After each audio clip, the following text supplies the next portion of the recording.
I didn't know if a coordinator always has the entire ledger from start to finish. Um, I thought like back in the day, nodes, and I think even the coordinator node, it really doesn't matter which node. Um, the hard drive, the database was getting so big, and then it would take so much time to load that they solved that by doing snapshots. So now you can just load a snapshot. So instead of let's say a 5 GB, there you're doing maybe like a 400 megabyte.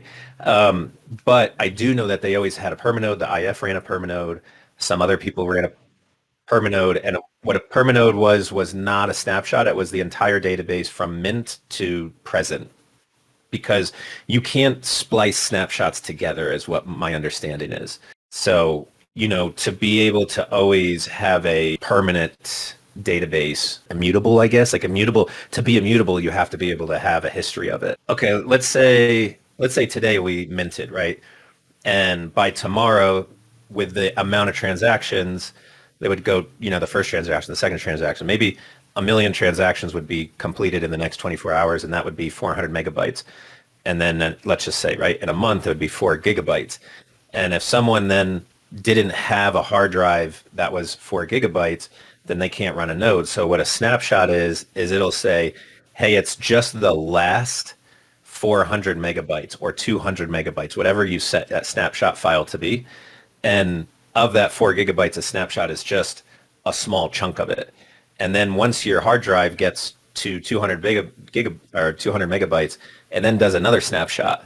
So you're only getting these last snapshots. But with that node that you're doing a snapshot, you can never see past that set amount, if that makes sense. And then, I don't know what the database was.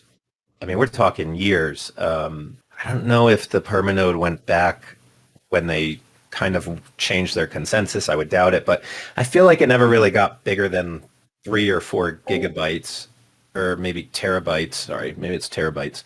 It wouldn't necessarily be something that I think, but if we were doing a server, I don't know if you can add, like, I don't know if we'd need that 5 or 10 terabytes at the beginning, because you can't add it. I don't know. These are all technical questions that, yeah, I know that. I mean, I know it's important to have a permanode because you need to always be able to go back to the initial mint, right? You need a record of it. And it does give some complexity. Did you ever deal with that, Lion Alpha, when you were doing research stuff? Can you repeat the question, please?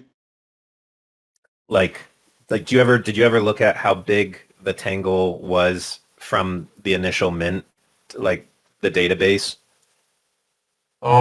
No, my research wasn't that deep. I have only researched it from the perspective of the end user, actually, like how me, you, or someone else would interact with it for efficient transaction submission into the Tangle. Nothing more for now. So, yeah, I think the next step would be really taking the spreadsheet and populating the spreadsheet with the amount of tokens. And I think that will hopefully get some interest. And then once Garrett comes back with the technical questions, then we can basically say, hey, we have 2, 3 validators. Mr. Storm will run a validator. TanglePay will run a validator. And then maybe we run a community validator. At least we have 3. I can't remember. I could have to look at the notion that we were going to do maybe 5 or something. But at the end of the day, if we get something close that the community is okay with, then we can do the airdrop. And of course, I think that's going to certainly cause some excitement at that point. Then we need to look at, once we figure out the validator stuff and the node setup, then we need to look at like something like Hedgie, to where we can actually do the airdrop on a over a 1 year period. Was it 1 year or 6 months that the community agreed to? I believe it was 1 year, but Yeah. better to double check. 12-month vesting plan for airdrop and any incentive. Okay. Question regarding some of the technical stuff, just to get the ball rolling while we're also waiting on answers to these questions. Do we have enough information to start kind of putting out RFPs for, known gaps that exist, or do we still have unknown gaps? What do you mean by that? So, again, I'm not on the tech side of things here. So in order to truly get, I guess, like all of the core infrastructure that we we need to have like the community validator approach. My understanding is we need like the tender co and a potential few other things. So we're going to need people to do those tasks, right? And so presumably we're going to want to put out like bounties or RFPs for people to be rewarded for doing it. What are the current requirements to have a functional TAM, if I understand correctly? Yeah, the question is for all of the technically minded folks who know, what are those requirements exactly? And do we have any, like, do we have all of our known gaps, or are there still unknown unknowns? Because if we know what the gaps are existing, what we can do is start putting out bounty requests to then reward people who fill those gaps sooner. I think it's still unknown. Basically, the only... sorry. No, go ahead. Basically, the only restriction right now is to figure out what's the serialized mechanism that was used during Simmer, so we can actually establish that as well. And after that, it's more or less kind of configuring the whole system and stuff like that, so we can actually proceed. But once again, I think it would be better to first test it before make it public. And for this aspect, I think Sefer is right on trying to reward DLT experts on assisting with this, to be honest. And I think it would be much greater after understanding which mechanism was used for Simmer to actually seek such people in like professional social media stuff. Well, so what maybe we can do is like we need to do documentation. That's something like Jiggles set up the GitHub, and we can probably start creating bounties. Even though he or others have started doing that already. For setting up GitHub, managing the website, setting up the documentation. Once we do get these questions answered, we need to get that, organized properly in GitHub, so then people can use that code and run a validator node. If they need to do a permanode, etc. So yeah, we could certainly, I think, start focusing on RFPs on some of the stuff that isn't unknown, I guess, like documentation, libraries, etc. Yeah, that would be fantastic because that'll get the ball rolling a bit more.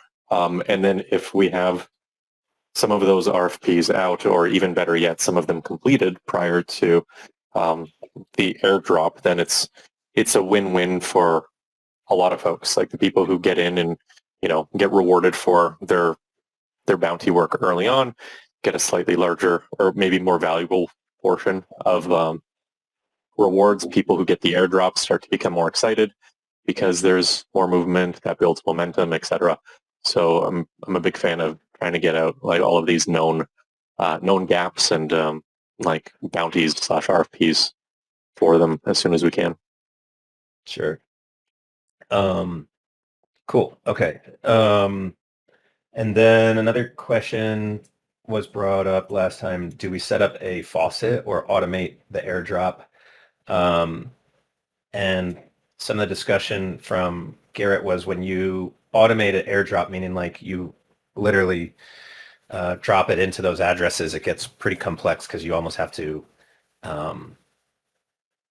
send tokens to, the whatever 100,000 addresses there are. Versus you create a faucet where someone goes and they essentially claim their tokens. This is basically what IOTA did every time they went from each network. And then with that, as other cryptos do, like maybe we set 1 year term, and then for someone like an exchange that doesn't go and claim those tokens, and those tokens go to basically community treasury at the end of the day. 1+1 for faucet. I added a +1 for faucet. Just Yeah. I think the infrastructure is already there, like you mentioned. So again, it's quicker to deliver. There's less chance for things to go wrong. Like God forbid you're running a script to Right. do distribution and something happens and people get the wrong amounts. Like that's just a nightmare. So Yeah, I totally agree.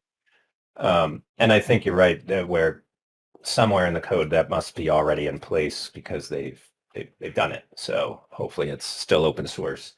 Um, is anyone against a faucet? Okay, well, that was a big chunk. So next steps is start working on the spreadsheet to give people tangible numbers of what they'll get. Well, R&D incentives. Yeah, and I think for that, where if there's people that feel like, they're not getting anything from the airdrop, there is a perfect path to, hey, however, if you want to get involved, here's this option to get a substantial amount of tokens. And I mean, given we're trying to do 40% in the first year, that's going to be a substantial amount. So it really gives people the opportunity to even become a tan whale if they have some skills or time to put into it. So cool. All right. So over the next week, work on RFPs and incentives. We can do that in the incentive channel. Hopefully we'll hear something back from Garrett. And then Saphir, do you think we can work on that spreadsheet and try to come up with those numbers? Yep, definitely. Now that we've agreed on everything, can get on that. Cool. Do we want to decide on who an owner to draft up some of these RFPs is going to be on this call, or shall we push that to the chat? And push it to the chat. See if we can maybe break down the RFPs into categories. Sweet. Let's do that. Cool. All right, everyone. Good meeting, and talk to you next week. Unless there's anything else that we're missing that anyone wants to chat about. Going once, going twice, 3 times. All right, everyone. Talk to you next week.